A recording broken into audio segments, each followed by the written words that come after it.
perfect, but we're here to support you, to help you, to make sure that you're learning with the process. And I guarantee you, you will find it beneficial.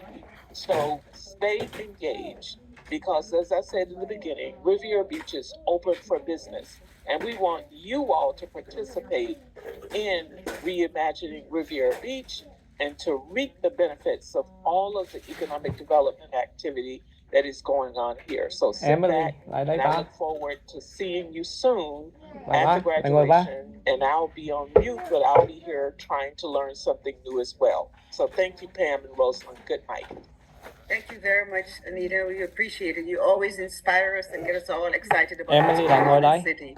And with that, Emily I'll turn it ngồi đây over với to ba. Rosalind to introduce our guest speaker. All right, so tonight we have a special guest speaker, which is Mr. Eric Dempsey. Eric was actually a past participant in our class. He is the founder of Eric Dempsey Architect, LLC. And what's interesting is Eric, I remember, was one of the first people who spoke up one of the classes because he was having a challenge, really getting to network and getting to get work here in Palm Beach County.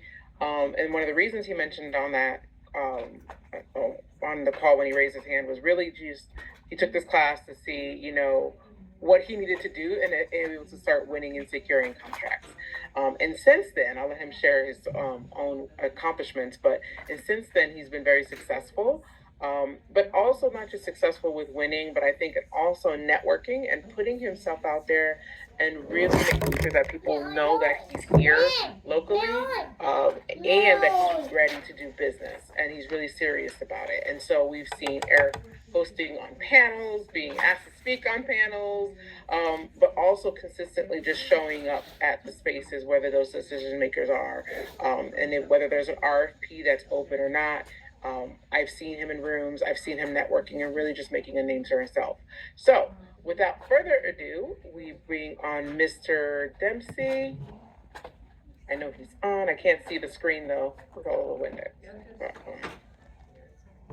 Thank you, Rosalind. Let me share my screen here. Thank you for that introduction. What I really love about this group and doing the classes with you guys recently was just the idea that, you know, continuous learning. And that's something that's always been really at the heart of what I've been doing throughout my career, is just the idea that there's always something new.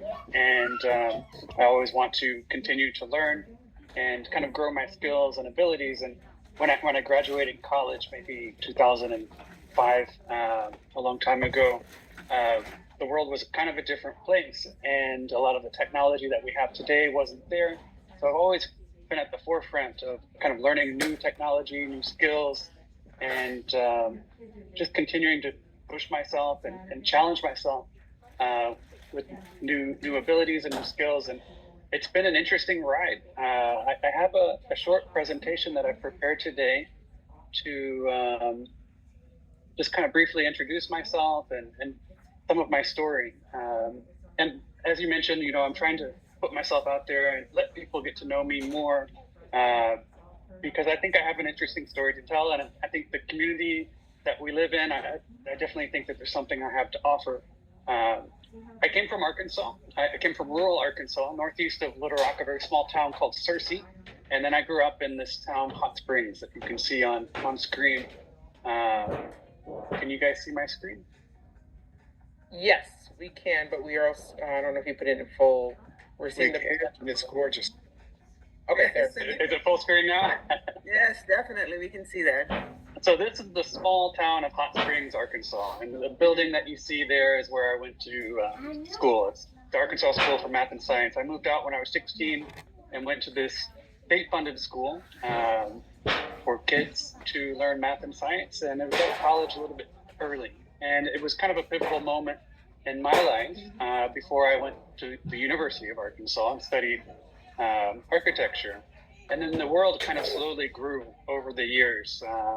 Here you can see some travel photos of mine. You know, a small town kid from Arkansas. I went to New York and slowly kind of learned to just kind of grew and expanded my my world. You know, I went from New York to Italy, and all of this, you know, studying and also working where I lived and worked overseas in China for more than 12 years, and then moved back to the United States just recently.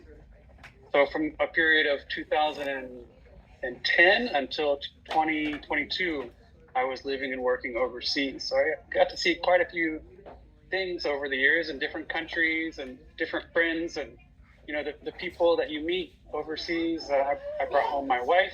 My wife is from China. We used to work together. We've known each other for about 10 years now. We got married 2 years ago. I also moved back with my 2 small cats, and it's been an interesting journey. The life overseas when I was in China was very different from when I was working in Memphis, where I used to live in Memphis, Tennessee. Here you can see a photo on the left of me in a cubicle, and then a photo on the right of some team building that I was doing with some of my colleagues. And when I was working in China, I was working as an architect, and we would pursue bids. We would pursue private bids through project management firms for big global multinational companies. And the team building photo on the right was kind of fun because we would always do team building together with our group. And we would pursue projects for large multinational companies, American companies, Western companies, basically anybody that was trying to do business back in the day when the relationship with China was good. We were there to support them.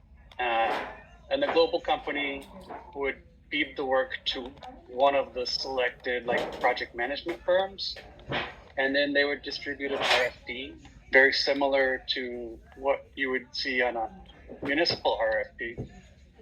So they would have instructions. They would distribute that to a group of pre-qualified vendors, and we were one of the 5 vendors. I worked with several different companies when I was there. When I first moved to Shanghai, I went there for a 3-day trip and interviewed, just knocked on doors, and I was lucky to find a job with this company called M. Moser,